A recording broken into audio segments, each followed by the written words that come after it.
Shalom, selamat pagi anak-anak semuanya. Apa kabar kalian hari ini? Ibu berharap kalian semuanya dalam keadaan sehat-sehat dan baik-baik saja. Baiklah anak-anak, kita kembali lagi belajar melalui daring.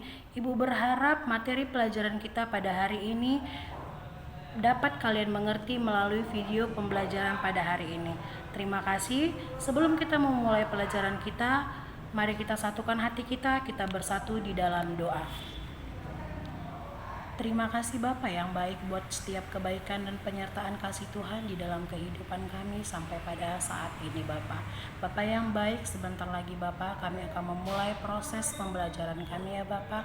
Biarlah kiranya Bapa yang baik mampukan kami Bapa, terangi hati dan pikiran kami Bapa, agar kami boleh mengerti, agar anak-anakmu yang pada saat ini belajar di rumah Bapa dapat mengerti akan pelajaran mereka pada hari ini. Terima kasih Bapa yang baik, dalam nama Yesus kami berdoa. Amin.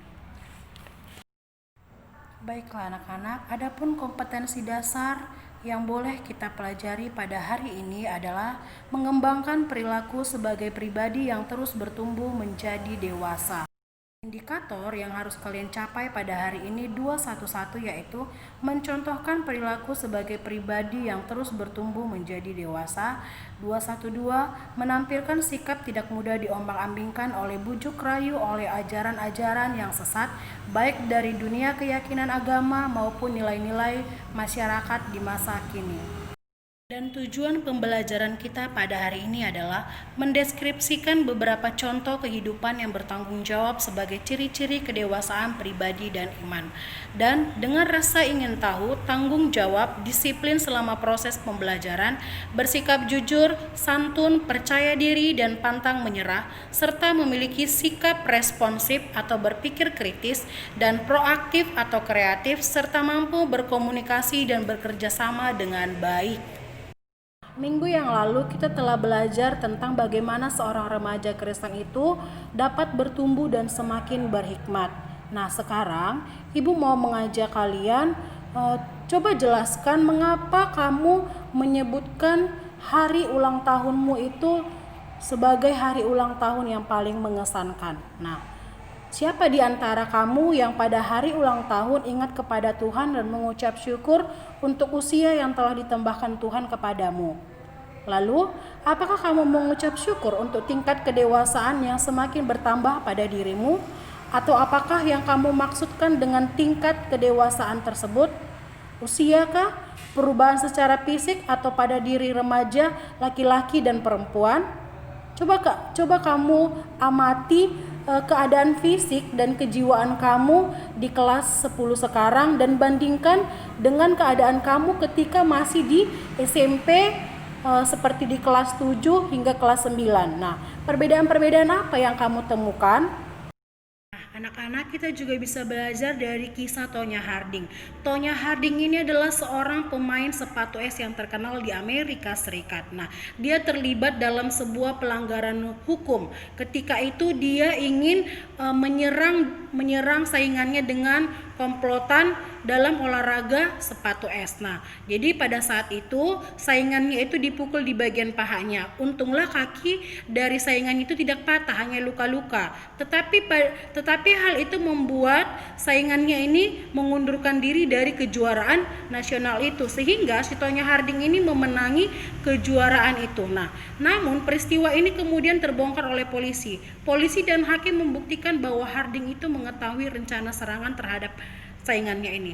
Harding mengaku bersalah dan dijatuhi hukuman percobaan 3 tahun penjara. Jadi gelar juara si Tonya Harding ini dicabut dan seumur hidupnya si Harding itu dilarang ikut serta dalam semua kegiatan yang diselenggarakan oleh organisasi sepatu es nasional di seluruh Amerika Serikat, baik sebagai pemain maupun pelatih. Nah anak-anak, apa yang kalian temukan dari kisah yang Ibu ceritakan tadi, dari kisah si Tonya Harding ini? Nah, kisah ini menggambarkan bagaimana seseorang itu yang sudah dewasa menurut usianya ternyata tidak mampu menghadapi masalahnya secara dewasa. Misalnya kan Tonya Harding, dia menghadapi saingannya ini lawannya yang tangguh dalam pertandingan sepatu es. Dia khawatir tidak bisa memenangkan pertandingan itu dengan mengalahkan saingannya dalam pertandingan itu. Nah, karena itu ketika seseorang memutuskan untuk mencelakakan saingannya tadi, ia pun berdiam diri atau bahkan menyetujui apa yang direncanakan oleh suaminya tadi untuk mencelakakan dia. Nah, ini adalah sebuah contoh tentang emosi yang negatif. Emosi seperti ini seringkali ditampilkan oleh orang-orang yang tidak matang pribadinya, tidak siap menerima kekalahan secara hormat, dan karena itu bersedia melakukan apa saja untuk mencapai tujuannya. Dengan kata lain, secara fisik mereka sudah bertumbuh, tapi secara emosional dan kepribadian mereka tetap seperti anak kecil. Mereka tidak bisa berpikir dengan matang dan bertanggung jawab. Hal seperti ini dapat kita temukan pula di berbagai aspek kehidupan. Nah, anak-anak sampai di sini sudah mengerti semuanya? Salah satu cara yang paling mudah untuk menilai kematangan pribadi seseorang itu adalah dengan mengamati ekspresi emosinya. Nah, anak-anak, emosi itu adalah pengalaman sadar yang subjektif yang terutama sekali dicirikan oleh ungkapan-ungkapan psikofisiologis, reaksi biologis, dan keadaan mental. Dalam kehidupan sehari-hari, emosi seringkali terlepas begitu saja ketika seseorang tidak mampu mengendalikan dirinya. Nah, akibatnya perkataan dan tindakannya pun jadi tidak terkendali.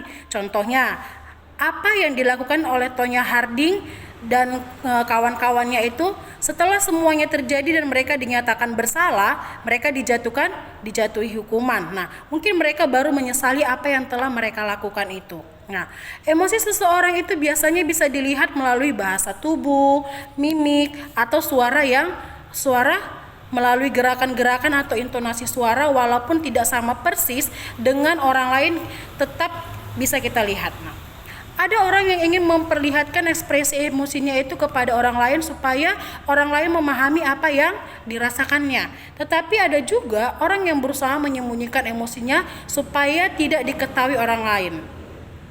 Tentu dengan berbagi pertimbangan yang dimiliki oleh orang tersebut.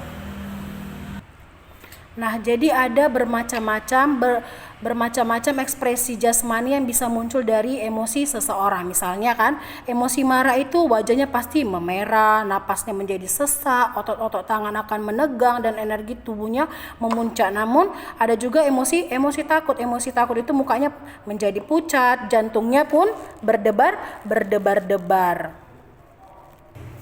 Nah, dari pembagian emosi tadi, faktor yang paling penting dalam mengembangkan emosi yang sehat adalah pengenalan yang benar tentang diri sendiri serta kesediaan untuk bertumbuh dan berkembang menjadi pribadi yang matang dan bertanggung jawab. Matang itu artinya tidak berpikir kekanak-kanakan, hanya peduli akan kepentingan dan keuntungan dirinya sendiri. Nah, bertanggung jawab berarti memperhitungkan setiap tindakannya, apa untung dan rugi dari tindakan yang diambilnya. Nah, kita juga bisa belajar dari tokoh Alkitab yang bernama Samuel, Hofni, dan Pinehas bersaudara. Di dalam Alkitab kita dapat menemukan banyak sekali contoh tentang pribadi yang tidak dewasa, tidak matang, dan tidak bertanggung jawab. Nah, namun di pihak lain itu, Alkitab juga anak-anak mengajarkan kepada kita bagaimana cara hidup orang yang matang dan bertanggung jawab itu. Itulah pribadi yang Allah kehendaki di dalam hidup kita. Nah, dalam kitab 1 Samuel 3 ayat 19 dikatakan, dan Samuel makin besar dan Tuhan menyertai dia dan tidak ada satupun dari firman-Nya itu yang dibiarkannya gugur. Nah, Samuel itu adalah salah satu pribadi teladan yang kita temukan dalam Alkitab. Jadi kita bisa belajar dari kisahnya Samuel ini. Sejak masa kecil itu, anak-anak, Samuel telah diserahkan oleh Hana ibunya kepada Imam Eli untuk dibesarkan dan dididik di bait suci Allah di Silo. Hana yang lama tidak mempunyai anak ini bernazar kepada Allah bahwa apabila ia dikaruniakan seorang anak oleh Allah, maka ia akan menyerahkan anak itu kepada Allah. Itulah sebabnya Samuel kemudian diantarkan ke Silo untuk dididik oleh Imam Eli. Jadi anak-anak ibu, sebagai remaja Kristen, walaupun kita bisa mengikuti kisah hidup dari Samuel ini, walaupun dia dibesarkan di Silo tidak bersama dengan orang tuanya, tetapi dia selalu bertanggung jawab. Dia selalu bersikap dewasa, bertanggung jawab untuk apa? Bertanggung jawab di dalam melakukan segala tugas yang telah Allah perintahkan kepadanya. Sebuah kisah lain tentang sikap yang tidak dewasa dan bertanggung jawab dapat kita temukan di kalangan gereja perdana di Korintus. Dalam 1 Korintus 3 ayat 1-9 kita menemukan kisah tentang pertikaian yang terjadi di gereja Korintus. Nah, gereja itu terpecah-pecah menjadi kelompok-kelompok dan masing-masing saling membanggakan dirinya sendiri. Muncul orang-orang yang mengklaim aku dari golongan Paulus atau aku dari golongan Apolos. Mungkin pula ada kelompok-kelompok lain yang mengaku aku golongan dari Yesus. Sementara yang lainnya mereka anggap bukan pengikut Yesus atau tidak mempunyai Yesus. Masing-masing kelompok ini menganggap diri mereka itu lebih baik, lebih hebat, bahkan lebih tinggi daripada yang Coba anak-anak ibu bayangkan keadaan gereja di Korintus apabila anggota-anggotanya itu tidak terpecah menjadi kelompok-kelompok yang membanggakan dirinya sendiri dan saling melecehkan, bahkan saling menghina. Kelompok-kelompok dianggap menjadi lawannya. Kalian juga bisa lihat di dalam Alkitab kalian, di dalam 1 Korintus 13 ayat 11 itu dikatakan juga, Rasul Paulus berkata, ketika aku kanak-kanak, aku berkata seperti kanak-kanak. Aku merasa seperti kanak-kanak. Aku berpikir seperti kanak-kanak. Sekarang sesudah aku menjadi dewasa, aku meninggalkan sifat kanak-kanak itu. Nah, dari sini anak-anak ibu, dari sini jelas bahwa bertambah umur terjadi dengan sendirinya. Tetapi menjadi dewasa itu adalah pilihan. Menjadi dewasa itu adalah pilihan. Untuk bisa bertumbuh dan menjadi dewasa, kita harus berusaha meninggalkan sikap kekanak-kanakan kita. Cara berkata-kata, merasa, dan berpikir seperti kanak-kanak. Kita harus bisa juga mengendalikan emosi kita dan mempertimbangkan setiap keputusan kita sebelum kita tergesa-gesa mengatakan sesuatu dan memutuskan untuk bertindak. Kita perlu bertanya terlebih dahulu, apakah dampak kata-kata dan tindakan yang kita lakukan bagi saya ini atau bagi orang lain. Samuel itu bertumbuh dari kanak-kanak menjadi dewasa dan mengalami perubahan yang sangat indah. Nah, ketika di dalam kitab 1 Samuel 2 ayat 26 juga dikatakan, tetapi Samuel yang muda itu semakin besar dan semakin disukai baik di hadapan Tuhan maupun di hadapan manusia. Ini semua terjadi karena ia hidup dengan firman Tuhan. Dan Samuel makin besar dan Tuhan menyertai dia. Dan tidak ada satupun dari firman-Nya itu yang dibiarkannya gugur. Itu ada tadi di 1 Samuel 3 ayat 19. Karena Samuel ini hidup dengan firman Tuhan, kalian bisa mengikuti Samuel. Dia hidup dalam firman Tuhan sehingga apa? Sehingga dia disertai oleh Tuhan. Jadi kamu juga sebagai remaja Kristen itu harus mengikuti menjalankan firman Tuhan supaya kamu